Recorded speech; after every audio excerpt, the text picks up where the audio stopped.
peace, only war.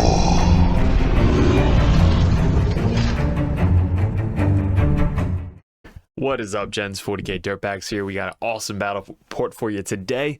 We are doing Kroot. Yes, I said Kroot versus Daemons. So we're playing our boy Jack at the battle bunker. He is playing Daemons for the first time. We are playing Kroot for the third or fourth time on the channel. We finally got them all together. I primered them all white, so I apologize for the paint. But I want to try and organize them just like we play Chaos Cult. We kind of separate all of them in different colors so you guys know exactly what units so wait, I know what units which and my opponent knows which units which, because if you play 100 models on the table and nobody knows what units which, it's just a headache for both parties and especially the viewers like you. So I'm going to try my best to try and separate exactly what is what. You'll see in the bases the different colors and stuff like that. But if you guys new to the channel, appreciate you clicking on the video. We do a lot of battle reports on the channel. We do a lot of competitive stuff on the channel. We are ranked second currently in the world. No, sorry, second in the United States based off ITC. So second best player in the United States. We are currently ranked. We got a couple GTs coming up to see if we can get number one. And we're currently, I think, 13 or 12th in the world ranked. So we do very competitive stuff on the channel. Friendly, awesome environment, drinking some beers. So if you guys are new to the Dirtbag Nation, that's kind of what we do on the channel. And if you guys are my Patreons, wouldn't be doing this without you. Really appreciate the support. If you guys want to get in the competitive scene, head over to patreon.com, sign up for Competitive Dirtbag. We cover lists, ideas, tactics, all that stuff. Grandmasters, make sure you're messaging me so that way we get everything we possibly can out of the Grandmaster tier for the Dirtbag Nation. So this video, you guys will see picture by picture, turn by turn, what we did good, what we can improve, how to kind of run these two types of lists, and what you can learn based off of just the strategies that we go with this type of battle report. It's about a 30-40 minute battle report compared to watching one for 3 hours long, which is just super boring. It's really hard to stay up and pay attention and figure out what the hell to do on both sides. So I try my best to try and make it make sense to you guys. And we go over these types of friendly, fun battle reports that we possibly can on the channel. So let me know in the comments below what you liked, didn't like, how we can improve. Look out for our sponsors and enjoy the video. What's up, gents? If you want to support the channel, the best way to support us is to click on any of these links in the descriptions as well as on the main page. We have our 3D6 Wargaming, the objective markers. We have the Rexar Lasers Terrain. Use the code DIRTBAG for free shipping. And also the Patreon page. That'll be at the end of the video. But the merch store is the news store. If you guys want to support and wear some of the swag at the RTTs and GTs coming up, make sure you come up to me and say, hey, check out this swag because I will love it. We have a bunch of Orc swag, a bunch of 40k swag, but mainly we got the Dirtbag swag. This tumbler, legit, use it every single day. Coffee and water, and then these hoodies are so comfortable. I would recommend getting a size up just so they're comfortable on you, as well as with the t-shirts and any of the muscle tees.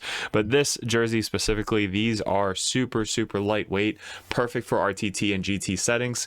The 4 ounce is the lightest weight that you could possibly get. It is, I would highly recommend the 4 ounce. The 6 ounce is a little bit heavier, but the 4 ounce is perfect for RTTs. We have white and black versions, and if you guys are interested, all of the stickers are on the t-shirts as well.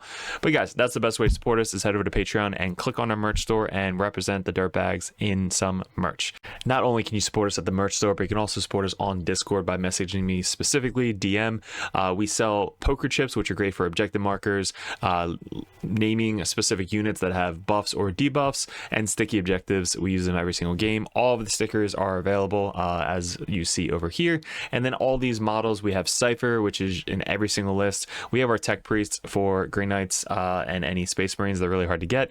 We have the Phobos Librarian, the Phobos Lieutenant with the combi weapon. Kaldis Assassin should still be in every single list, and the old school Cotiez model.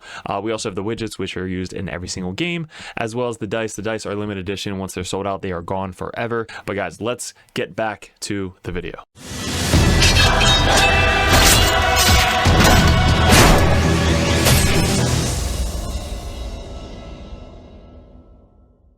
All right, so for the Kroot today, a lot of white, but we did try and mark off the bases so we could tell which is which. We got the kill team right there. They got infiltrate. We got 1, 2, 3, 4, 5 10-man, 1 20-man of Kroot. We have the Vespid. We have this guy's going to be proxied as a Farsight today, Commander Farsight with the sword and the shield. We have a unit of Cold Star with Melta. 2 lone star dudes with 1 with no deep strike within 12 inches, 2 units of rampagers, 2 units of stealth suits, 1 this guy who is with the kill team. If you end with a 9, you can move d6 inches away. This guy has the bow with the enhancement is devastating and precision, and then this guy has the crit on 5s with melee and feel no pain. Then we got 2 hammerheads to finish it off, but 2,000 point Kroot hunting pack. All right, freshly painted. What do we got for us today, Jack? We have a Bloodthirster with Angrath, the King of Blade, which is +1 attack, +1 strength. If he's if he's in the shadows, it's +2/+2. Looks awesome. Thank you. Great Unclean One with the Endless Gift, which is the 4-up Feel No Pain nonsense. Shalaxi. And then you have Scarbrand over there on the left. Squad of Nurglings. 2 squads of 10 Plague Bearers. Then I have 2 squads of Fleshhounds, 2 squads of Seekers, a Chariot, and a lot of pain. It's a pretty good list. All right, guys, so those are the lists. I think I took out the Far Strike again. I'm really waiting for the points, so by the time you guys watch these videos, the points definitely would have came out. These videos come out first on patreon.com. So if you guys are Patreons, head over there, support us, and you guys get to watch these videos first, right when they're made. We edit them, throw them up on patreon.com. Then about a week later, they go out on YouTube. So if you guys want first access to these videos and specific only Patreon content, head over there, support us the best you possibly can. But the points, hopefully they went down for the Kroot because nobody is really running them in the GT scene. I will be. Maybe not in the GT scene right away, but in the RTT scene, this will be my RTT list next week, which I'm super excited to bring to you guys. We won the last RTT with Grey Knights. Now we're going to be playing Kroot, as long as I can get them all painted in time. But it's just a fun list. I messed it up so much the first 2 games. If you guys are on my Patreon chat, that's where I talk most of the time. I didn't know Kroot had a 5-up invuln save. I didn't know Kroot had a 6-up invuln save. I had no idea. I was playing the first 2 games just by removing them off the table. Anybody that shot him with an AP weapon, I just removed them. So I actually am 4-0 with this list, which is pretty funny, not even knowing that I had a 5-up freaking invuln save. This game, though, I did know I had a 5-up invuln save. So we are playing with the correct rules. So hopefully that mistake just makes them even better in mine and your eyes. So let's get into the turn-by-turn with the list. It is fall, so we have to go with the Dogfish Head Pumpkin today. So cheers, guys. All right, so this is the deployment. We are playing Take an Old, super easy, 5 up to 15. And then we are playing... that's basically it. The other thing doesn't really matter. I think it might be the countercharge one. So battle line units can countercharge for free, which is awesome because basically my entire army's battle line. His battle line are the Nurglings and the demon Nurgle dudes back here, the Plague Bears. So those are the only 2 battle line. He's got some Demonettes, which I really like in Demons. I run them in my Chaos Cult. But the Demonettes, Scout 9, Speed 14, Advance, like it's insane. Then he's got Shalaxi. He's got the big guy in the back. He forgot about the rules with the flying, because he plays Knights, which they can just fucking walk right through. But I'll show you what happens, but he moves the guys up in here thinking that he can just go over, but he's got to go around. So just remember, if you have big ass wings like that, you have to use the new terrain in 10th edition to go up, over, and then down, which is just nuts. So he's got his Plague Bearers back here because they have Sticky, the Seekers, Flame Dog guys, big ass 4-up Feel No Pain guy in the middle. And then he's got the other dudes in reserves. So for us, we had our infiltrators up here. He won the roll-off for infiltrating, or else they would have been literally all the way up the front here. So he got his infiltrate guys up here, so that way he can help out with his scout moves, which is really smart. That's all Nurglings are there to do, is basically lead the way for the scout units. I did put my guys as far forward away from 9 as possible, so that way he can't scout out too far, because when he scouts, he has to stay outside 9 inches of my infiltrator units. All right, you can see to my right here, you're right, we have the what we got each turn, just so you guys can keep along and figure out what we're doing. You can pause it and kind of see where the guys are at and what we're trying to do.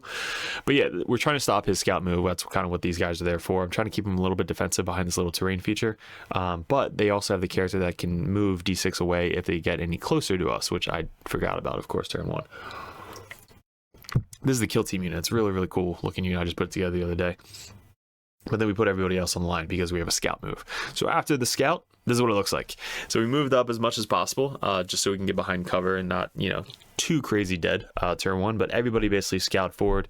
I had my little stealth guys up as far forward as possible, and then we had everybody else kind of follow up behind them.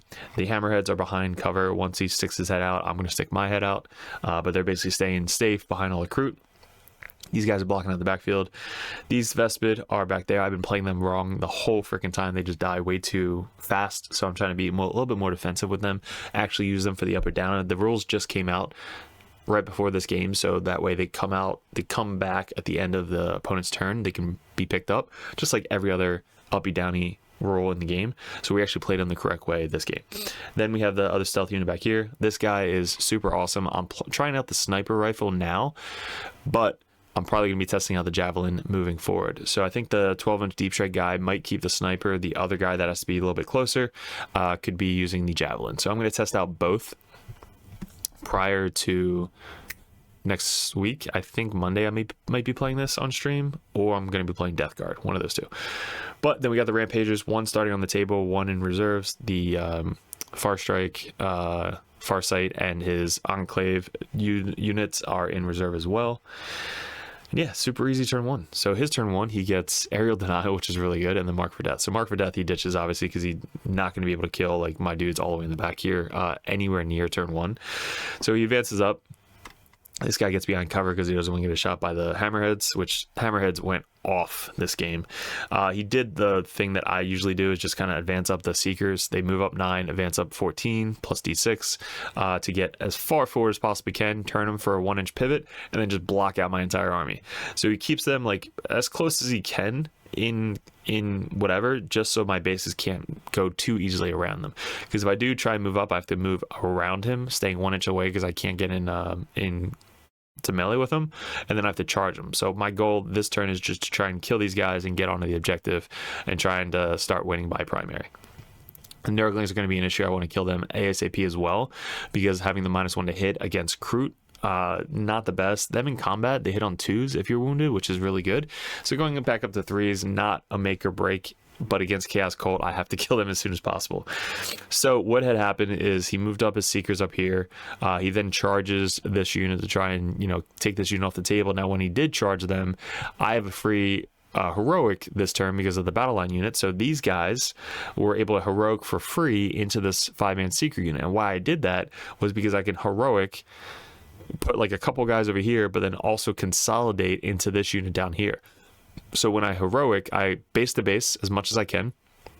And then now that these guys can't go base to base, as long as they end closer to that unit, they're able to then end here and then pile into the closest enemy model, which is this unit. So now this unit's in combat, and if he wants to get any attacks with this unit, he has to then pile into this unit, which then would just kill the whole unit. So my smart 4D chess game plan here was to pile into just this one guy, so only one guy can fight me back, and if he does pile in, he has to pile into all of these guys down here, which would just murder them. So kind of worked in my favor.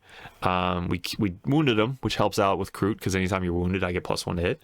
And then same over here. We take 2 of the Seekers off over here, and now they're kind of just, ready to die on his turn. These guys move up. Everybody else kind of plants to wait for next turn. This thing becomes sticky. And these guys moved up and charged down here as well. So he charged into both units down here. So when he charged in, he basically tied up this entire squad. And now my dude's over here, but they can fall back and Marker Light, which is cool, because Tau.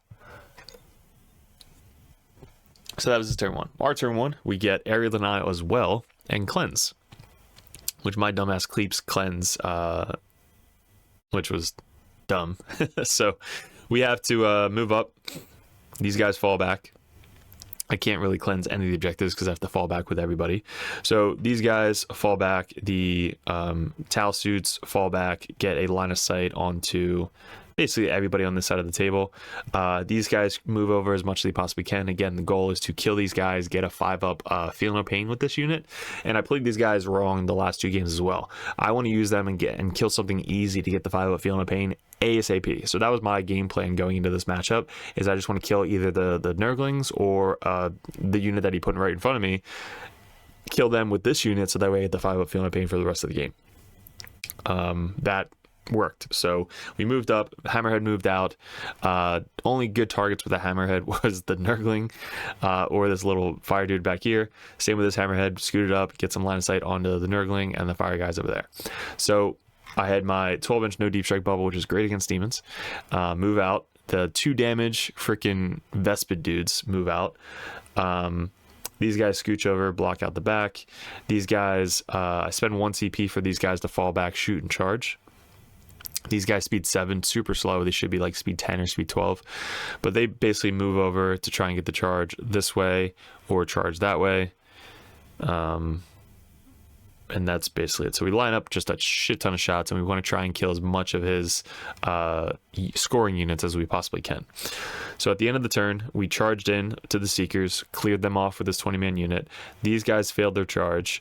This guy moved back 6 inches and tried to keep the 12-inch bubble as much as possible. The Vespid shot the Nurglings, cleared them off pretty easily. All of these guys shot the Nurglings and Seekers as well, and then we charged up into the doggies to take them down to 2 guys with 1 wound. Then, which was funny, the Hammerheads actually rolled crits for the devastating wounds into the dog guy back there and one of the Nurglings. So we shot a Nurgling and rolled a 6 for Dev and just murdered the Nurgling because it's D6 plus 6 Dev. Then we shot the dog, rolled a 6 to wound, and rolled D6 plus 6 Dev on the 1 dog. So the dog got obliterated. So when we charged in, we were at +1 to hit on the charge, which was great. So just the 1 Hammerhead shot killing one of the guys actually helped out the Kroot go a little bit ham.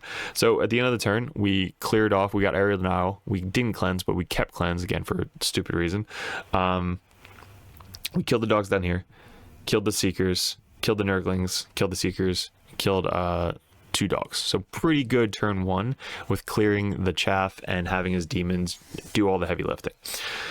So his turn 2, he gets no prisoners and bring it down. So this is what it's looking like.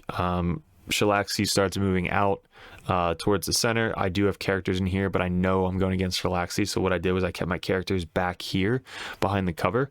So that way when I charged in, I didn't need their attacks. So they basically just stayed behind cover. So if Shalaxi does move up, she has to get all the way over here to get line of sight on my characters to attack the characters. So planning ahead of time, knowing that Shalaxi has that role and is really good at sniping out characters for free, she basically would charge up, kill my 2 characters, and then I kind of screwed for that unit for the rest of the game.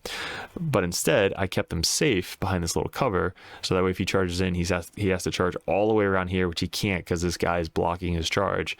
So that was a little tidbit why I kept these 2 guys back here. Then the Bloodthirster, like I was explaining before, he has to basically hop up all the way up here, measure the base length, go that way, and then go straight down, kind of like that. So he has to go all the way up diagonal, over, and then down to get the new fly roll. So that was just way too far. So then he had to choose to go around this way, which instead I think we just picked him up and put him down over here because he didn't know and I just forgot to tell him. So if he puts his model over here, instead the turn prior, he can then just go straight up 12 inches this way. So that's what he did. Moved up 12 inches that way, tries to get the charge off here. And this is where the dice start going shitty. So at the end of turn 1, this is where he's at.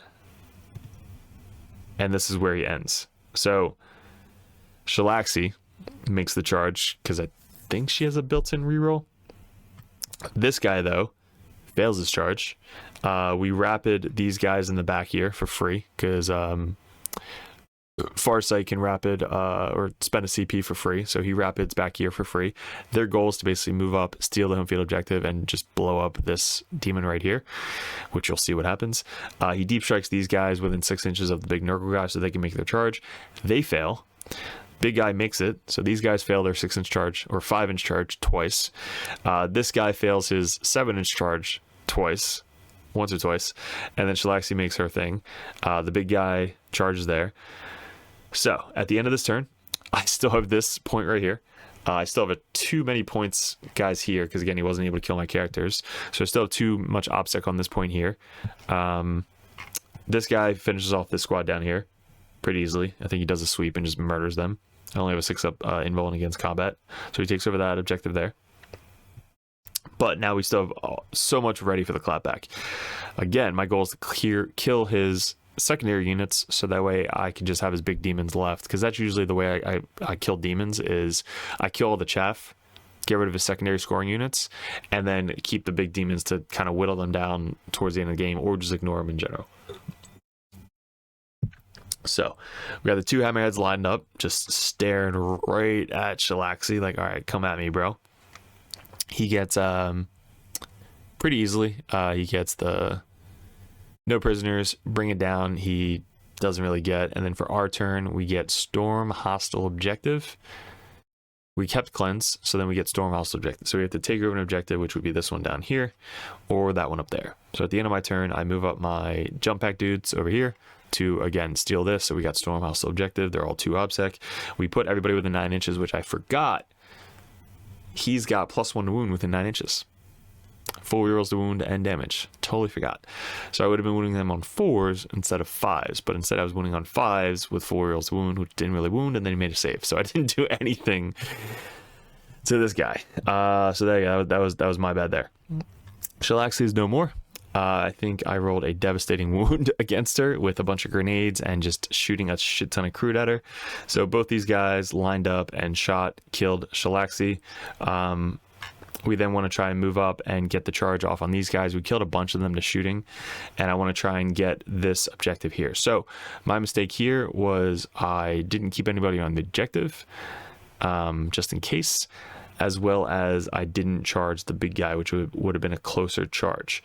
So since I failed their charge, which I think was like a 6-inch charge, yeah, I was within 7, so I failed their charge. I should have just charged this guy, so that way if I charge in, block off base to base, consolidate, I'm basically able to just steal this objective and stop him from getting primary points. That's what I should have done. These guys moved up. There wasn't anybody to charge here. I was going to charge Shalaxi just in case, but they're kind of just chilling. One of them died. I think to Shalaxi shooting. We move up. He flamers me, kills I think 4 or 5 of this unit, which I was going to charge the dogs. Now I can't anymore with only 2 of them left. These guys move up and do the cleanse behind this terrain feature. These guys rapid ingress for 1 CP up here, or for free because of these things. So that was pretty cool. This guy backs up. This unit that was blocking the backfield ran forward, and then we brought another unit in from reserves. So that's kind of what I do with my Chaos Cult, is I slowly go through ranks. So the first rank advances forward, the next rank then walks in 6 inches to block out the backfield, and then I'll just do it again the following turn if I need to, unless he doesn't have any more deep strikes coming in. Then I just kind of like bring him in on the other side of the table anywhere. All right, so these guys are advancing forward over here. They are battle shocked, so they can't really do shit this turn. Vespa got picked up and brought back down over here to get some line of sight shots off on the plague bearers because they're 2 damage, so trying to kill them. So that was my turn.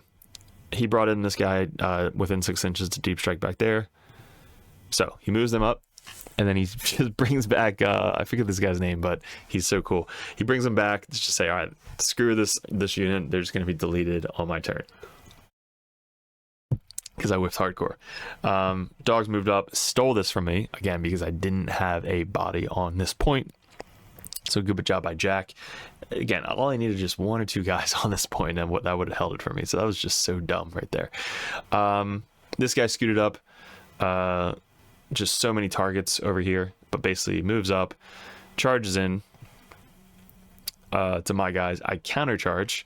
When I countercharge, I get the 6-inch, or on the charge on a 4+, you take mortal wounds. So I did a bunch of mortal wounds on the charge, clap back a little bit as well. He kills, I think, all the scout unit that he went after, but everybody else is still alive. So after his turn, moves up the big guy, gets in combat with my tank over here. I know the big guy isn't good at killing tanks. He's only strength 8, so I'm not really fearful of that. And then the Plague Bearers move up to steal the objective.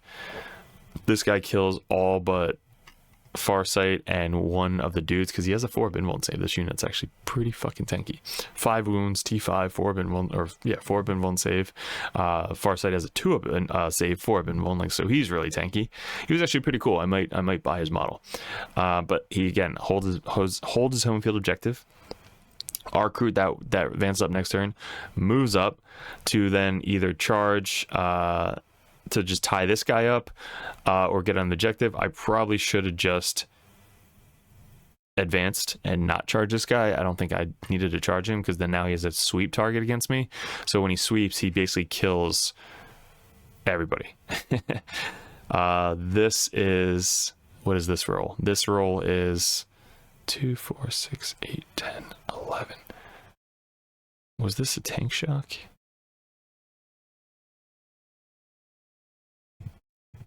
This was something funny as shit. This might have been 1, 2, 3, 4, 5. I think this is like saying F you to wounding like this guy. So this guy got down to 3 wounds. I wounded him a ton with my Rampagers charging him. This might be the Rampager roll. So I wounded him a ton with the Rampager. And then he only had 3 wounds left and he fails 1, 2, 3, 4, 5, 6, 7. He fails 7 saves on his 4-up invuln save. Oh my god, brutal. So then he dies because he only had 3 wounds left. So I was able to get +1 to hit, +1 to wound with my Kroot Rampagers charging in. So yeah, it was just a dead Demon Prince just surrounded by a shit ton of Kroot. So we blew up the Demon Prince. This guy I'm not touching for the rest of the game. Like, he's literally so unkillable. It's crazy. We do finish off the Nurgling unit and we just basically hold these 2 objectives. The other guy is now chasing my battle suits. Vespid are all the way in the corner, just kind of doing actions. That's really what they're going to do for the rest of the game. And we have at this point pretty locked down. The no D-strike bubble guy is just so good against demons. He's like, this whole corner is mine. Nobody is allowed in this corner of the table. The other Kroot that came on for reserves, they're basically advancing forward so that way they can help out next turn. And on his turn 4, he gets containment and storm hostile objective. So he has to either take over this one, which I believe I have. This one, I only have 1 guy left because he sweeped and killed all but 1. The Vespid are up in the air. I have Farsight just surviving forever against the Plague Bearers and this Chariot that has 2 wounds left. But Farsight is just hilarious, just tanking, killing like 2 Plague Bearers a turn. All these guys just turn around and just say like, all right, where's our next target? So they all just turn around and just kind of like aim this way. I'm like, all right, where do we have to kill? And it's literally all the way on the other side of the table. But he brings up and down this guy onto the objective, try and steal the objective. And let's get into the final turns. So we block off this as much as we possibly can, kind of spread out. Vespid are down in the backfield. This 20 man, I spent 2 CP after he died here. So when he moved up, charged, killed my 20 man, I spent 2 CP right away. And that put him back into reserve. So on turn 4 or 5, I'm able to come into his deployment zone. So 20 Kroot just comes in and does an action because I didn't have anything else to do in action in his deployment zone. So I had to spend 20 Kroot points to basically do that action. But hey, now next turn they can move up and do something. Rampagers advance up. I didn't know they have an assault weapon, assault pistol, which is cool because now I know. But they can basically advance up and shoot a pistol, which is just extra shots, which I probably could have used at killing that Seeker Chariot. These guys advance up. Hammerheads just start aiming and shooting at these 2 guys. This guy stays on the objective so he doesn't steal my home field objective at all. And on his turn 5, finally kills my tank. Finally. This is the end where he ends up. So basically he advances forward, spends a CP so he can advance the charge. And then we basically put everything we possibly can into him. We move up all the guys, all the big guys. We move up the Kroot, charge the Kroot, throw grenades, charge these rampagers in. We shoot the Meltas, we shoot these guys. These Vespid come down, shoot the big guy. The Hammerhead shoots the big guy. I charge in. I don't have enough CP for a tank shock, but we charge in, and he literally has 9 wounds in. 9 wounds left before the charge. So all the shots, all the grenades, everything, 9 wounds left. Finally, we take it down to the wound, and he doesn't have enough CP to reroll it. So we finally kill the big guy to the wound with like just a random wounding him on a 6 or 5 because I'm at +1 to wound, and kill him. So we killed the big guy to bring it down at the end of turn 5 for I believe 5 or 6 points because he's so many wounds. And this is the end board state. So basically the end board state, we have 2 guys left that fell back over there. None of this stuff really matters because I think my secondary points were bring it down and establish locus. So me stealing the home field back here didn't matter. So basically they just kind of sat there and did establish locus, and then bring it down. I had to put all my focus into killing the big guy to try and get points for bring it down. So at the end of the game, this is the end board state. Farsight is still alive, just in combat with those dudes. End of the game, we got 96 to 47. This was brutal. Again, Jack's first time playing Demons, so he had a blast playing them. I had a blast playing Kroot. We always have a blast playing each other. But look at this primary score difference. So for him, he had 5 points turn 2 because he held the home field objective, because he failed the charge with the do turn 1 or turn 2. He had 5 turn 3, 0 turn 4. That was the turn that we rapid ingress and then brought our jump pack dudes onto his home field objective. And then on turn 5 he had 10, so finished up with 20 out of 50 for primary. And then for secondary score, turn 1 he had 5 for the aerial denial, 2 for no prisoners, 0 for recover assets and containment, 0 for storm hostile and cleanse. And then turn 5, secure no man's land for 5 and extend battle line for 5. So turn 5, you had good vibe. But still, 17 out of 40, that was brutal. And then for us, we had 15 turn 2 because he failed his charges, so we were able to keep at least 3 objectives. Turn 3, he came back a lot. Again, those dogs ran up and stopped me from getting that freaking primary score. Had me at a 5, but then turn 4 and turn 5, we picked it back up and got 15 for primary, and then 15 on turn 5 for primary because we went second. So it was easy just to kind of spread out and take over the points on turn 5. And then for our secondary scores, we had turn 1 area denial for 5 points. We had 6 turn 2. We only got cleanse once. 6 turn 3 for containment. That's easy for Kroot. Defend stronghold turn 4 for 3. Recover assets for 6. That was cool. I think I did it with the Vespid. And then turn 6 we had 10 for establish locus, again with the 20-man Kroot, and then 6 for bring it down because we killed the big old fat guy. So then we finished up with 36 out of 40 for primary. So really good showing for the Kroot side of it. And the Demons, what he would have done differently is not throw so many of the second scoring units out turn 1. Probably using the Seekers turn 1 just to block movement like he did, but leave these Seekers maybe behind here so that way next turn he can move out 14 and do something. And then the dogs, committing 1 unit of the dogs like down here, or saving the dogs since they can move through terrain, basically move up here and kind of just wait for them. Because when he charged into my Kroot, he wasn't able to finish off the Kroot, which we both found out. Because again, I wasn't sure, he wasn't sure, so it was a really good test for him. But saving them to get kill a whole unit every turn, or don't really commit them, or use it to steal points. But in both situations, in turn 1 he charged the dogs, didn't kill one. Charged the dogs, didn't kill one.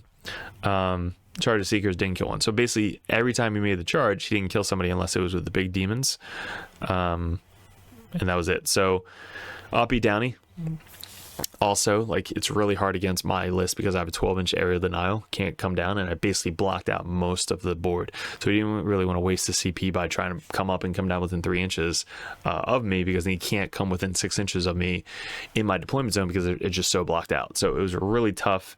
Again, I'm playing Chaos Colt going to Kroot. Really easy transition with the amount of models. I could go from 205 models to about 120. Pretty easy for me to run 120 compared to 205 models. But he did good with the Plague Bearers. The other Plague Bearers coming down, just failing their charge, kind of sucked on turn 3. Like, this sucked. They should have been here, camping the objective for the rest of the game.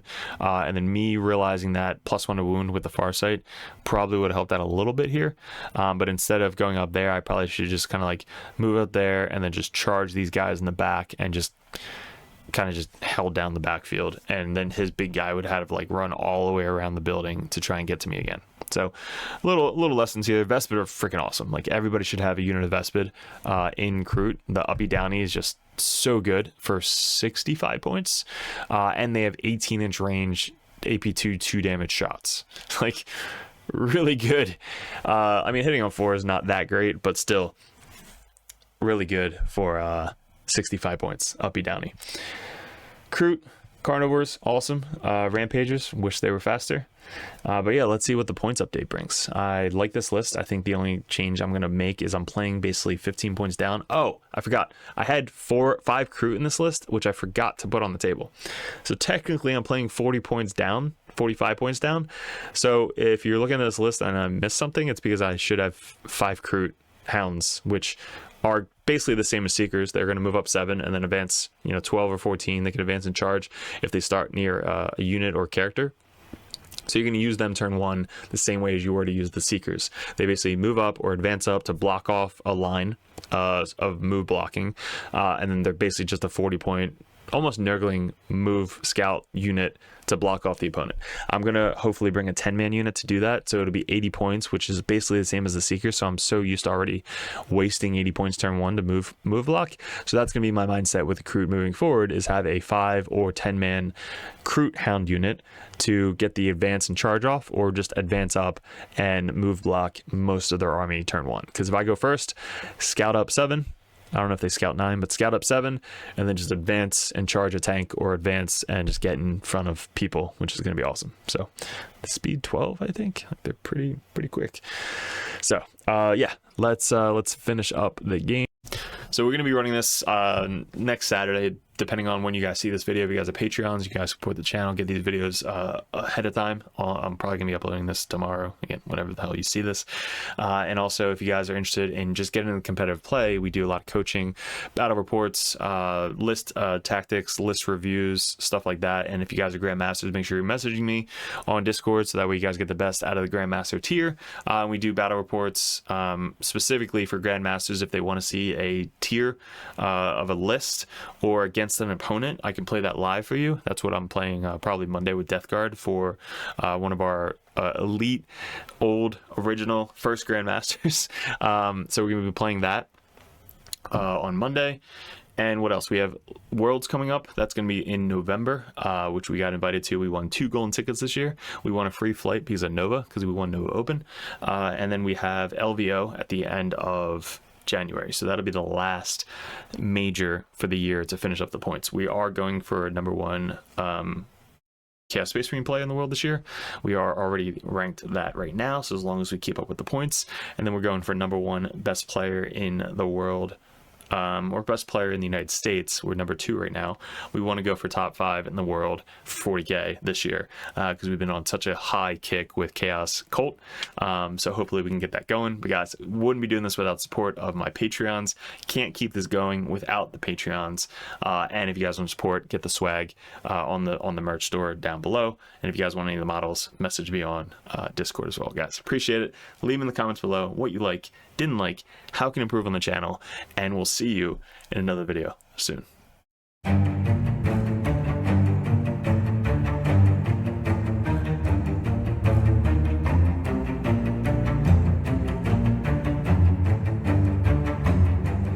What's up, gents? 40k Dirtbags here. If you guys are thinking about joining the Patreon page, we're going to go over each tier and how it's going to benefit you and what you're looking for specifically to get out of 40k in 10th edition coming up. There's a lot of stuff to go over. There's a lot of tactical videos up on the channel, which is for free. There's going to be a bunch of perks that you get specifically for being a part of the Dirtbag Nation Patreon page.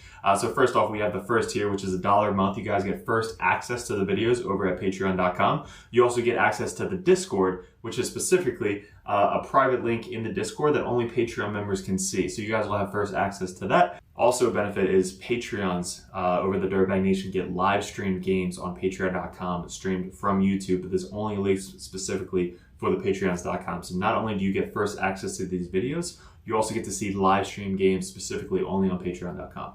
The next tier is the Justicar. You guys get a shout out on every single video on YouTube. You also get to support us a little bit more. You get first dibs at voting on Discord, as well as you just kind of say, hey, I just want to be a Justicar Dirtbag and support you guys a little bit more than that $1 a month here. But you get all the same access as well as the different color over on the Discord.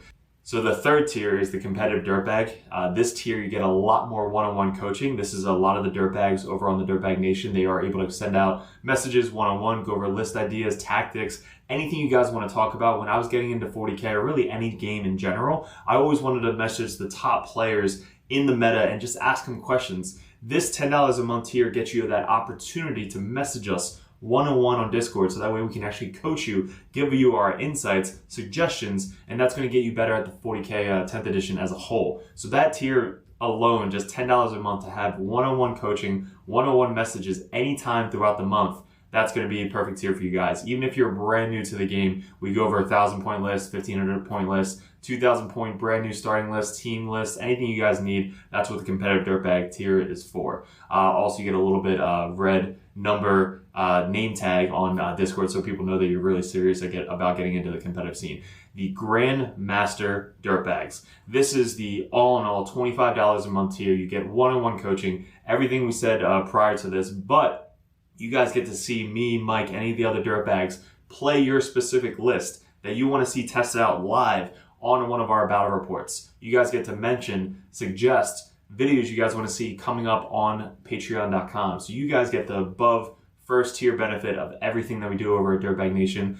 All the support mainly comes from you guys supporting us over here at Dirtbag Nation. And Grandmasters, I can't thank you enough, but for $25 a month, you get one-on-one coaching and anything you want to see live on the tabletop. So you get to see a professional play right in front of you. You guys get to kind of like see it one-on-one, and I'm actually making this specifically for you. There's also TTS events that you guys can suggest. If you guys want to do a first 1 or 2 turn run through on TTS, we can actually log in and coach you one-on-one with that. If you guys see us at any GTs, you guys get special benefits, free dice, stuff like that. Anytime you purchase a merch thing on Discord, you guys get a free limited edition Dirtbag dice sent to you with every single purchase on top of that. So there's a lot of benefits coming up with the Grandmaster Dirtbag. Because I can't thank you enough for supporting us. Definitely let me know which tier would be best for you if you go over to patreon.com and specifically go to a tier. And make sure you don't forget to message me up on Discord. That's where we check every single day. If you guys are really into getting into 10th edition 40k, head over to Patreon, join the competitive Dirtbag or the Grandmaster. Message me as many times as you possibly want, and I'll coach you the best I possibly can on any specific army that you guys play. Mainly our armies right now, currently, going into 2024, is going to be Chaos Space Marines, Grey Knights, Death Guard, and then we have Custodes, Sisters, and I think that's it going into the Wings of 2024. But again, any other army that you guys play, we have other coaches lined up for the Dirtbags that are ready to take on that role of the competitive Dirtbag page. So guys, really appreciate it. Thanks for clicking on the video. Thanks for joining the Dirtbag Nation if you guys are already part of us. And we'll see you in another video soon.